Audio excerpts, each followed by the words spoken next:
Everyone, কেমন আছো সবাই? আশা করি সবাই ভালোই আছো। তোমাদেরকে আরেকটু ভালো রাখতে আজ নিয়ে হাজির হয়েছি একটি মিষ্টি প্রেমের গল্প। ঝমঝমে বৃষ্টির দিনে হঠাৎ দেখা হয়ে যাওয়া এক অচেনা মানুষ, সেই মানুষটাকে ঘিরে গড়ে ওঠে একটা গোটা পৃথিবী। ভালোবাসা কখন কিভাবে কার সাথে হয়ে যায় তা কি আমরা কেউ জানি? আজ ঠিক তেমনই একটি মিষ্টি প্রেমের গল্প নিয়ে হাজির হয়েছি কিস্তিমাতের আসরের পর্দায়। এই বৃষ্টির দিনে রোজ রোজ অফিস করে বিরক্ত হয়ে গিয়েছে অনিক। প্রতিদিন এই অফিস করা তার আর ভালোই লাগছে না। এই বৃষ্টির জন্য অফিস তো ছুটি দিচ্ছেই না, বরং কাজের পরিমাণ দ্বিগুণ করে দিয়েছে। বাড়ি থেকে বেরোনোর সময় ছাতাটা বাড়িতেই ফেলে এসেছে, তাই মাঝে বৃষ্টি শুরু হতেই কাক ভেজা হয়ে গেল সে। বাস স্ট্যান্ডে এসে বিরক্ত হয়ে বলে উঠল, দূর, এই বৃষ্টিটা মানে অফিস যাওয়ার সময় যত ঝামেলা, ভালোই লাগে না। বাসে উঠে জানালার পাশে সিট পেল সে। বাস স্ট্যান্ড থেকে তার অফিস মাত্র ৪৫ মিনিটের পথ। জানালার বাইরে প্রকৃতি দেখছিল সে। হঠাৎ বাসটা থেমে গেল। অনেক বাসের দরজা লক্ষ্য করে দেখল একটা নাম না জানা মেয়ে উঠল। নীল রঙের শাড়ি, সঙ্গে মানানসই কানের দুল। খুব একটা সাজগোজ করেনি সে, কিন্তু তার মধ্যে এক আলাদাই মায়া রয়েছে, সেটা অনেক বুঝতে পারল। মেয়েটি এসে অনিকের পাশেই বসল। অনিক যেন তার দিক থেকে চোখ সরাতেই পারছিল না। হঠাৎ মেয়েটি বলে উঠল, আপনি কি কিছু বলবেন?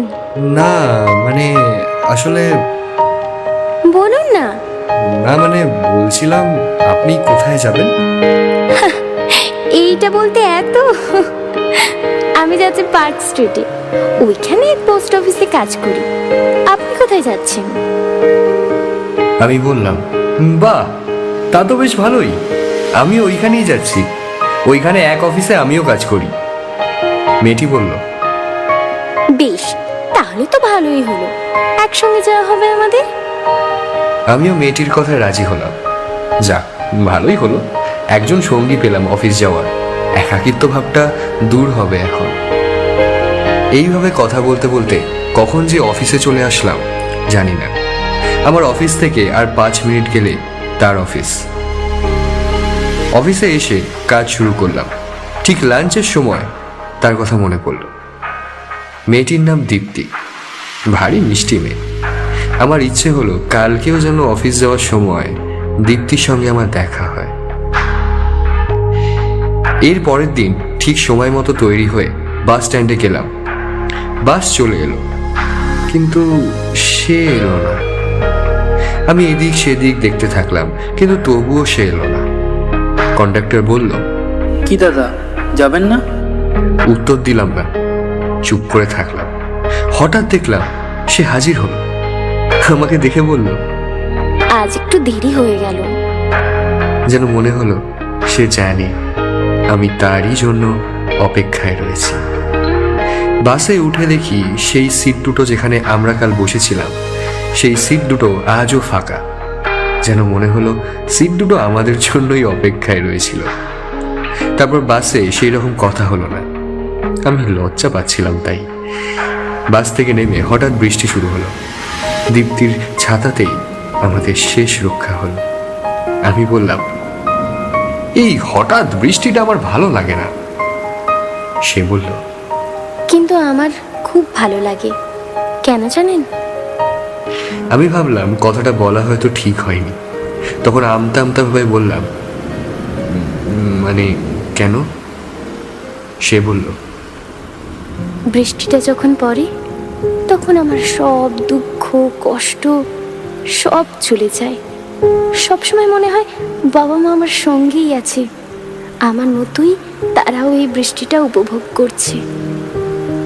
আমি একটু অবাক হয়ে জিজ্ঞাসা করলাম, বাবা মা সঙ্গে আছে মানে?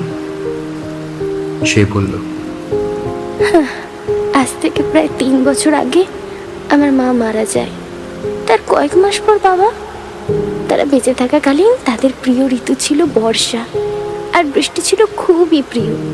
আর বলতেন, আমরা সারা জীবন তোর সঙ্গে থাকি কিংবা না থাকি, এই বৃষ্টি হলে বুঝবি আমরা রয়েছি তোর সঙ্গে, তোর সঙ্গে এই বৃষ্টি উপভোগ করছি। আর জানেন, এই বৃষ্টি বাবা মায়ের সম্পর্ক গড়ে তুলেছিল। তাদের প্রথম আলাপ এই বৃষ্টির দিনেই হয়েছিল। আমি বললাম, তাহলে তো হিসেবে মতো আপনার নাম বৃষ্টি কিংবা বর্ষা রাখা উচিত ছিল, দীপ্তি কেন? সে বলল, দীপ্তি নামটা আমার ঠাম্মি রেখেছিল, বাবা মায়ের ইচ্ছে ছিল বৃষ্টি রাখার। এইভাবেই আমাদের প্রতিদিন আলাপ হতে লাগলো। ধীরে ধীরে ভালোবেসে ফেললাম তাকে। তার মায়াবী চোখ আর সুন্দর লম্বা চুলের বিশাল বড় ভক্ত হয়ে উঠলাম আমি। কিন্তু হঠাৎ একদিন সে এলো না। ফোন করেছিলাম কিন্তু ঢুকলো না। এইভাবে প্রায় 1 সপ্তাহ কেটে গেল, তার কোনো খোঁজ পেলাম না। এরপর বাধ্য হয়ে তার অফিসে গিয়ে তার ঠিকানাটা নিলাম আর অবশেষে তার বাড়িতে গেলাম। কলিং বেল বাজাতেই একজন বয়স্ক মহিলা দরজাটা খুললেন। উনি কিছু বলার আগেই আমি বলে উঠি, আচ্ছা দীপ্তি কোথায়? উনি বললেন, ভেতরে এসো, ও ঘরে আছে। ঘরে ঢুকতেই রীতিমতো অবাক হয়ে গেলাম দীপ্তিকে দেখে। সে আর আগের মতন নেই। তার চোখের নিচে কালো দাগ, আর আগের মতন তার চোখ মায়াবী নেই। আর সেই ঘন লম্বা চুল নেই, মাথার সব চুল উঠে গেছে। তাকে দেখে মনে হলো যেন অন্য এক দীপ্তিকে দেখছি। সে বলে উঠল, আপনি এখানে? আমি বেশ মন মরা হয়ে বললাম, অনেকদিন ধরেই আপনার সঙ্গে আলাপ নেই, তাই আপনার অফিসে গিয়ে আপনার ঠিকানা নিয়ে চলে এলাম এখানে। সে নরম কণ্ঠে বলল, বেশ ভালোই করেছেন। দেখে নিন আমাকে, আর তো মাত্র কয়েকদিন দেখতে পাবেন, তারপর। বলেই থেমে গেল সে। আমি বললাম, তারপর কি দীপ্তি? সে বলল, ব্রেন ক্যান্সারের 3rd স্টেজ। আমার ডাক্তার বলে দিয়েছে আর বেশি দিন নেই আমার কাছে। তার কথাগুলো শুনে মনটা ভীষণ ভারী হয়ে গেল। বেশিক্ষণ আর থাকতে পারলাম না। মনের ভেতরটা কাচের মতন ভেঙে গেল, যেটার জোড়া লাগবে না। পরের দিন আবার গেলাম তার বাড়িতে। সে বলল, এসেছেন?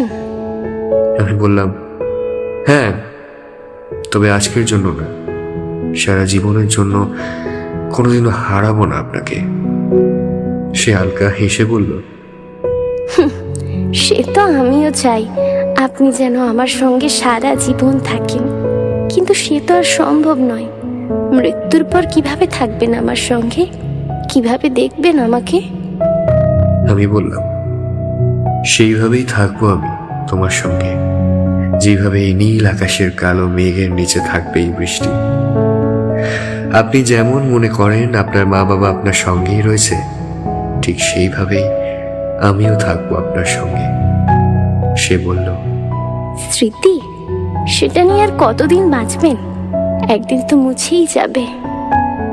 আমি বললাম, মানুষ মারা যায়, তার শরীর পচে যায়, কিন্তু স্মৃতি সে এক অদ্ভুত জিনিস, তা তো বলা যায় না।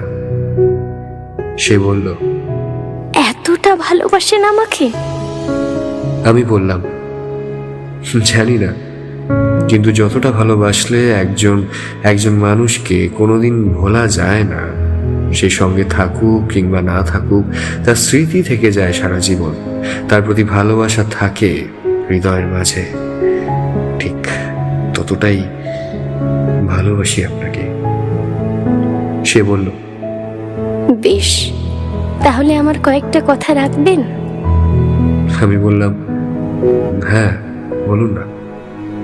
সে বলল, আমি চলে যাওয়ার পর চোখের জল ফেলবেন না। প্রতিদিন বা প্রায় আমার কথা ভেবে কাঁদবেন না।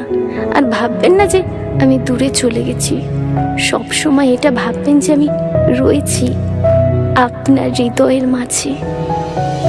এই কথাগুলো বলতে বলতে হঠাৎ থেমে গেল সে। তার চোখ দুটো বুজে এলো। বুঝতে পারলাম সে চলে গেছে, মুক্তি পেয়েছে এই শারীরিক যন্ত্রণা থেকে। এবার আমি প্রায়ই তার কাছে যাই। গাছের তলার মাটিতে সে শুয়ে আছে। সেখানে বসে থাকি আর তার সঙ্গে কথা বলি, কিন্তু কোনো উত্তর আসে না। জানি না, সে আমার পাশেই রয়েছে, দেখছে হয়তো আমাকে। আর তখনই আমার কণ্ঠে শোনা যায়, তোমারে যেন ভালোবেসে আছি শতরূপে শতবার, জনমে জনমে যুগে যুগে অনিবার। জানি সে শুনছে সব, কারণ আমি ছাড়া তাকে আর কেউ দেখতে পায় না।